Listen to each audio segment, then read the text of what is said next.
Hey guys, welcome to the College Recruiting Show, where every week we talk about college sports and how we can help athletes get recruited, NIL deals, and stories within the NCAA. My name's Chris, I'm part of the team here, along with my co-host Alex. Great to meet you all, great to have you on board. Excited to get some good stories and also some of our success here at ASM. We hope you enjoyed the episode. Alex, this week we have a lot happening with college placements, connections, I believe. What's going on in the connection We do. So it's been a huge week for our September. So we've got 429 connections for our athletes so far. So placement team have been busy. After, so really how many exciting days is that? ones. 17 days this month? 17 days this month. So yeah, very busy. We'll get over 1,000, I predict, this month for September. You said how many? 429. 429 connections. And connections means that's when we connect our athletes with coaches to have conversations, right? That's right. To have interviews. So after 17 days, we're averaging over 25 a day. That's pretty good. It's good stuff as well. And of that 429, 66 of them have been NCAA Division 1 or Ivy League as well. So there's a few Ivy Leagues in there which we can talk about. 80 Division 2 connections, which are still very good. Division 3, 17. NAIA, which I believe you just posted a video on recently. Yep. 178 connections. Wow. So by far our biggest division we've connected with this month so far. And then the junior colleges, so the NJCAA and the CCCAA, we've had 82. Wow, that's awesome. Well done, placement team. Keep Very it good up. placement team. Keep it up, placement Do us team. proud. That's awesome. Any notables? Any big schools? I know normally there's always some stuff happening. Yeah, You see them all in absolutely. meetings. Yeah, for sure. No, Yeah. I'd like to give a shout out to one of our athletes, Emma Alson. So she's a swimmer from Sweden. Marina's been working with her, been doing a fantastic job. And her connections, this week, she's had Princeton, Florida State University, so FSU, Rice. Wow. She's had Akron, Houston, San Diego State, so right there on the beach. Right. Wouldn't mind living there myself. That's pretty nice. Ideally, and We Washington are State. in Palm Beach. So We are in Palm we Beach. do have a beach. Yeah, exactly. We do have a beach too. but That's yeah, awesome though. So that's what, 1, 2, 3, Seven. 7 schools just this week. 7 top D1s this week. Wow. Well done, Marina, for looking after our clients. Well done, Marina, and well done to Emma for being clearly a Yes. fantastic swimmer. She's a freestylist as well, and you have to be a great student as So well. you better choose one of those. Yeah, I know. I mean, you don't, because that's the thing you athletes do sometimes. You keep waiting for more and more and more. When you've got a good amount of schools looking at you, make a decision. Yeah, Otherwise, you're going to miss out because someone else is going to be looking for that, right? 100%. And judging by Marina's connection rate, she'll find more stuff quick, and other players will come along and want those. So That's awesome. it. That's it. Very popular colleges, so like you say, move fast. Well, appreciate that. We'll report next week's results, see where we're at as a company, and helping you athletes get connected. As Alex mentioned, I was yesterday at a NAIA golf tournament. There's a video out on YouTube. You can go on our feed and find that. Literally see behind the scenes at a college golf event. What's it like? Talking to the coaches. We had a live call from one of our new players who literally just joined like yesterday, and then we connected with the coach the next day. Yeah. So pretty cool. You can watch that live and how we did that with Coach Lees and myself.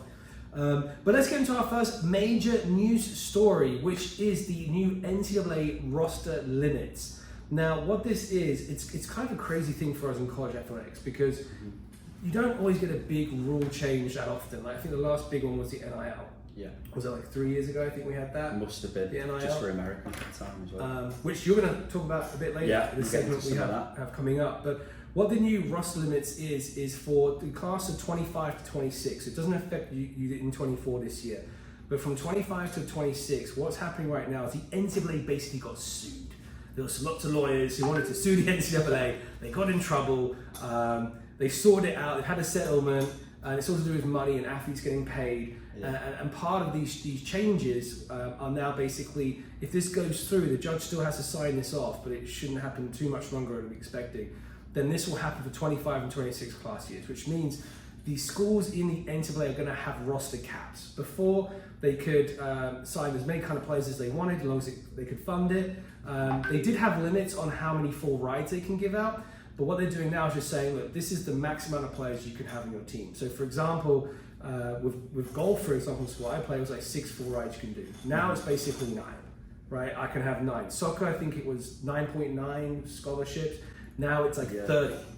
It's right? wild, yeah, because I think it was different for men's and women's as well. Yeah. There was more women's full rides than there were men's, I believe. Yeah, and now a coach can effectively give everyone a full ride if they can fund it, and this is a big problem. So you might see some things online where coaches are like saying, well, how's this possible? Where's the money going to come from? So there's still a lot of things up in the air and how this is going to work, but I got a sneaky suspicion that through NIL deals is how they're going to fund this, and it's going to be kind of put together, because we're seeing a lot of colleges now with NIL deals coming along and enticing your athletes to choose their school and give you additional money to join that program.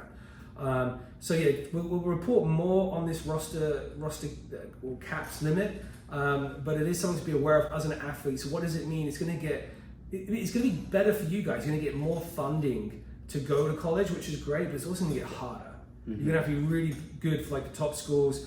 I don't think it will affect so much like the NIA. It's only something for the NCAA right now. Yeah. So that could be enough if you go to the NIA and transfer if you couldn't get in. But we'll keep you up to speed. But definitely something to check out. Definitely going to affect you college athletes for the season 25-26. Now, there is more money in that. The NIL is how we think it's going to get funded. Talking about NIL, what's going on in NIL? Who's making money right now in college athletics? Absolutely. And just before we get on to that, you mentioned about the NCAA being sued. Did you ever watch Ballers? Wasn't the Rock's main goal to go and sue the NCAA? Probably yes. Yes, I think so. Maybe he's involved. Who knows? Maybe. I like the Rock, so I don't want to get in trouble. But it's look. The NCAA are not very well liked by a lot of people, including ourselves a little bit. Maybe we should cut that out.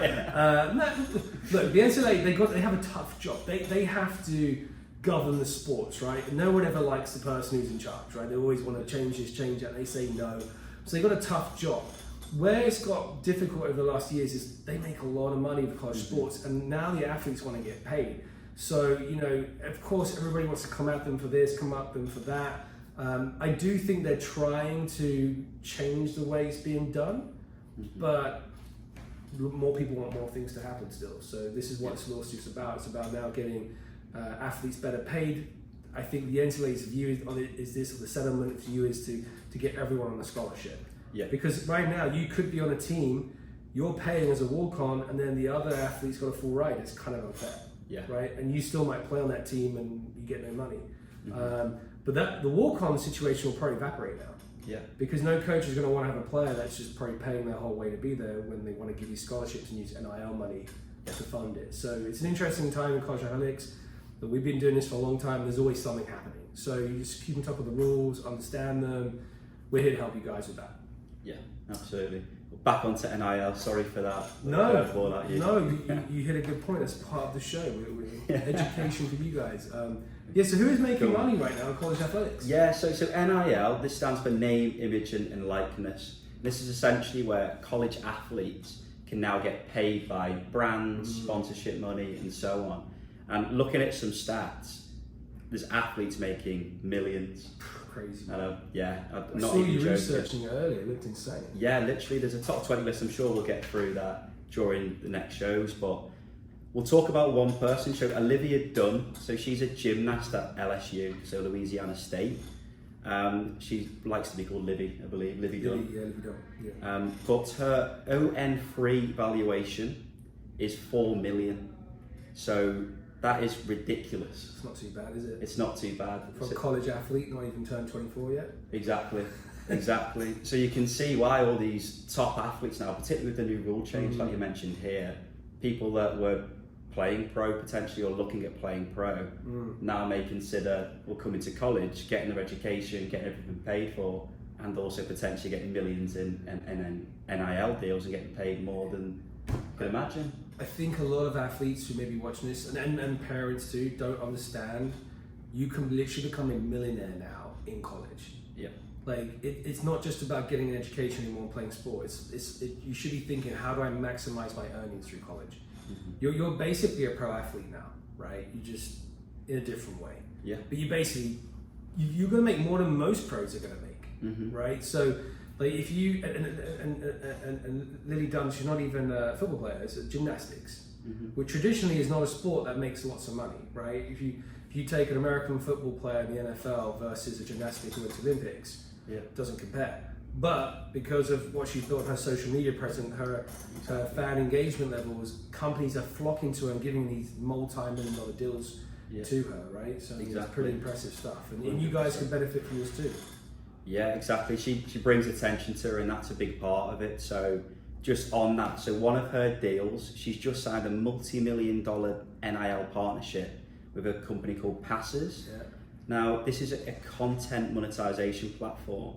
It's basically, have a little look, but it basically allows users to access exclusive content and experiences from their favorite creators. So obviously Livy, being someone... I messed it up, I said I'm so bad at names. Livy being someone that obviously draws a lot of eyes onto her social media platforms. It's perfect. On the homepage, right? There you go. On the homepage. Literally on the homepage. She's a college gymnast. She's on the same level as Shaq. Yeah. And she was her, and then Shaq's next.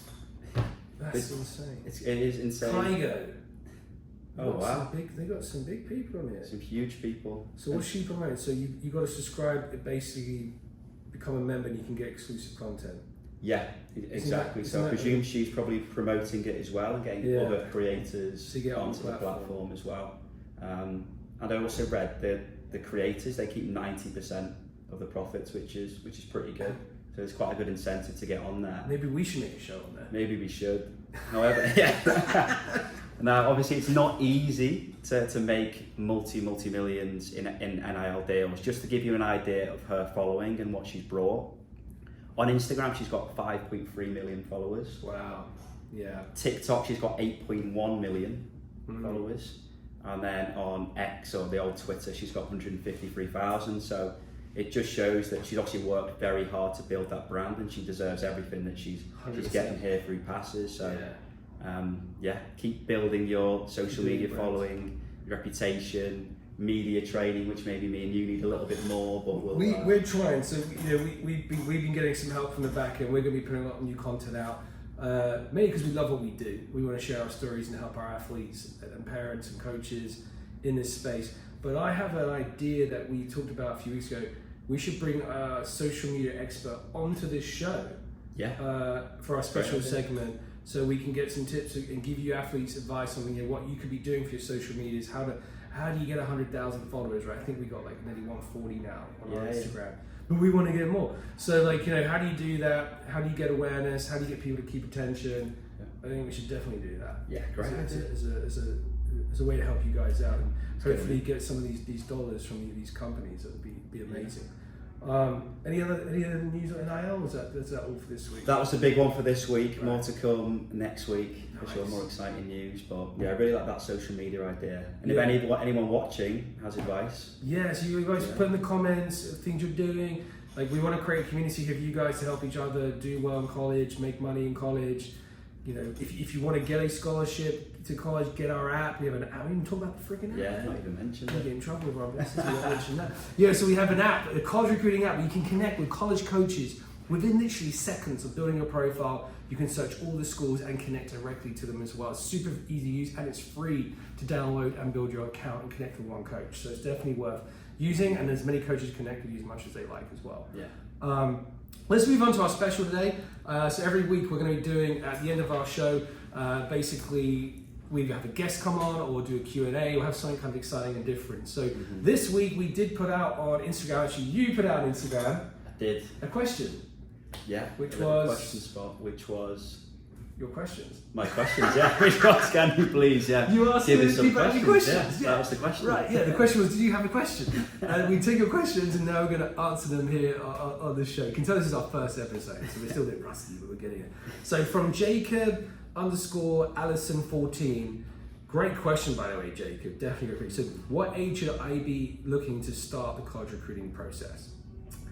Over to you, Alex, what would you recommend? Yeah, so this obviously, you can probably tell from our accents, we're both from the UK, and how it works in university back home is very, very different to how it works here in the USA. So back home, you probably go into your upper sixth form, your last year of high school, when you're 17, 18, then you start looking at universities, probably connect with a coach and figure out what you're going to do. Here, I mean, officially college coaches are allowed to recruit 2 years prior on June the 15th. So in England, that would be year 11, for example. 16. Yeah, 16, 15, 16. So that's when they're allowed to start speaking to you, offering you scholarships and so on. However, they're looking at athletes even earlier than that. So what they want to do is start building their recruitment list, start getting players on their radar that they can recruit. So when that date comes, you already have a really good idea about who they actually want to start talking if to. you're 13, 14 years old and you know you want to play college athletics, right? We see this in the American clients you work with. They're already getting their name out there. So how do you get your name out there? Great way, you can just download our app, for example, build your profile and start reaching out to schools and say, hey, here I am. Yeah. Don't expect a reply from them until you turn 16, to that 2 year day happens. Yeah. But you're on the radar. People can't recruit you if they don't know you. So you got to get known, right? Like we see with NIL. If you're not known, you don't get the dollars. So you got to get known. Download the app, connect to people from 14, 15. If you do that well, then when you're 16, you'll get flowed of offers. Right? 100%. We had one case today. So Kaylee on our team, volleyball player, she played at USC, University of South Carolina. She was speaking with the University of South Carolina coach for volleyball today. They've moved on. They've already finished recruitment for 2025, already finished recruitment for 2026. Now they want 2027. That is normal. We see that all the time. I mean, it sounds shocking, but it is normal. It's what happens all the time, especially the big teams. Yeah, exactly. They're always done. Okay, well, great question from Jacob. Great question. Next one's from HXWIII, so I guess Hickswee. Yeah. How do NIL deals come about? Which we just talked about NIL deals. So we kind of touched on this a little bit, but we can maybe go over like 3 great tips, which would be 1, build a brand, build your audience, right? What else would you recommend to do in that, since you're an NIL expert? Yeah, I'd say, so obviously build your brand by doing that, producing content, engaging content that is going to connect with audience, right? As much audience as you can through these different social media platforms. So obviously, again, I'm not a social media expert, but what you post on Instagram probably needs to be slightly different to what you post on TikTok, slightly different to what you post on Twitter. So yeah, I'd say content and how you utilize that for the different social media. You've also got to everybody wants to go from here to big star overnight. It doesn't kind of go that way. You kind of got to work your way up and evolve as you get bigger, right? So like if you're, say, I can't see what sport you're playing here, but let's say you're playing soccer, which the majority of athletes come to play soccer. Maybe focus your content around soccer, right? Like if that's what you love, document your soccer journey. What are you doing? What boots do you wear? You could do soccer boot reviews. Why are these boots better than these ones? Or, training, what training's best, drills. Like there's so much you can do. And if you don't know where to start, this is what we do. We basically create a list of things we could create content on. And we're going to make content every single one. And we're going to get real quick feedback what's working. Because guess what? If you're watching it or not. If you're not watching it, we're making the wrong content. So we have a list of things. You should do the same thing. Create a list of things you think you can make content on. Stick to that for 3 months. It's not just going to be one video, boom, success, right? I've been lucky enough to meet like Ty Lopez and these social media guys that given these strategies. So you do that for 3 months, and after 3 months, like you'll have an idea of where your followers are watching stuff. Right? Then you got to do collaborations. So you've got to collaborate with other people to get their viewers following you, right? So like, let's say I didn't know Alex, I could call him up and say, hey man, I see you've got a great channel, can I come on your channel and we could do a show together or some content together. Then all his followers see me on his show, he tags me, I get his followers, I tag him, my followers get his. You're exchanging followers. Collaboration. You do that 10 times, you just got more followers, your content's good, they're watching, and it's work though, right? So you start now, imagine you start doing this at 14, 15. And you do 5 years of this, by the time you're 19, you could have like 1 million followers. Yeah, consistency, right? Isn't it? That's the key here. That's the key. Stay consistent. So the more followers you get, the more high likely you're going to get NIL deals. Because companies are looking for who's got the eyeballs, who's watching them, right? And that's how you're going to get the NIL deals. Next question we'll take from Iman.Alatan. What's the process like and how do you get to an American college? Pretty simple, man. Download that app. There's a couple ways you can get a scholarship, right? The old way is emails. Yeah. Right. We did you try that? I tried email a couple of times. Yeah, no, exactly. Yeah, just blast email. Yeah, it can work. Mm-hmm. Probably won't work. The reason why it won't probably work is, do you even check your emails much anymore? Like coaches get thousands of emails. They ain't got the time to go through them. Yeah. So it's very unlikely you're going to get a reply. The second way you could do is go into showcase events, right? You can go to showcase events and playing events where coaches will be. You've got to remember though, like normally, if the coach doesn't know who you are, they're not coming to watch you. They come in and watch someone else who's already got the name off. You might get lucky and they see you, but it's not, again, it's better than emails, 100%, but it's not still the best way, because you normally have to do quite a few of these things and it get quite expensive. The third way is like a referral, someone that knows a coach to refer you, right? So it could be a friend that knows a coach. Obviously you might be limited to just their network, or working with a recruiting platform like ourselves or an agency where we have all the coaches in one place. So you can build that profile, connect to all the coaches, they can find you. You know, the more you use that platform or the more you work with someone that knows more coaches, the more exposure you get. For sure. So that's how the process works. And again, as we mentioned the first question, the sooner you do this, the better it's going to be for you as well. Yeah, like your network is your net worth. Obviously, I'm sure everyone's heard that saying, but it couldn't be more true when it comes down to college sports. And like Chris mentioned there, having someone as refer you who knows these coaches personally, they have that reputation in the industry, they're trusted by these coaches, is going to go such a long way. Because let's say you take two athletes, right? And on video, because that's how they're going to recruit, they're going to watch your videos, they look very similar. Very similar players, same position, both look like they could be really good for that team, but one of them is being backed up by someone that coach knows, a coach's friend or whoever it might be, and the other one's just a stranger that sent a cold email, or the mum or dad sent them a cold email. They're going to tend to always sway towards the person that their friend or colleague or someone's referred to them. Just because it's a safer bet, it's getting more competitive, like we say, with money and scholarship dollars. It's a safer bet on their money, having someone that refers them than a stranger in their DMs. I mean, you think about it, if your friend comes up to you and says, oh, dude, there's a new restaurant down the street, we should go check it out. If your friend said it, you're like, all right, cool, let's do it. If some random stranger sent you an email and said, hey, come check out our restaurant, it's a buy one, get one free night, like, scam. Yeah. Right? So that's what you're doing to coach. You're emailing them, like they don't know who you are. That you could be legit, you might not be, right? Like you could get an email for a new restaurant, but if your friend calls you and says, hey John, hey Sarah, hey Harry, let's go to this place, like, okay, cool, let's check it out. You might not like it, right? You might get there and say, this isn't for me, I won't come again. That's no different when we refer a player to coach. You might have an interview, they don't like you. It's not like you, but it's just not the right fit, right? So then, okay, then go on to the next one. But that's how the process works, right? That's what Alex is saying. Your network is your net worth. For sure. Again, back on the NIL. 5 million followers she has, right? Yeah, her network, 8 million on TikTok. 8 million. Her network is her net worth. That's why she's getting these big deals, because she has a big network, right? I think we've hit all the show points today. So episode 105, we smashed it. Let's go. We'll see you next week. We do this every week now. We do it every Wednesday or Thursday, making the podcast for you, or the show.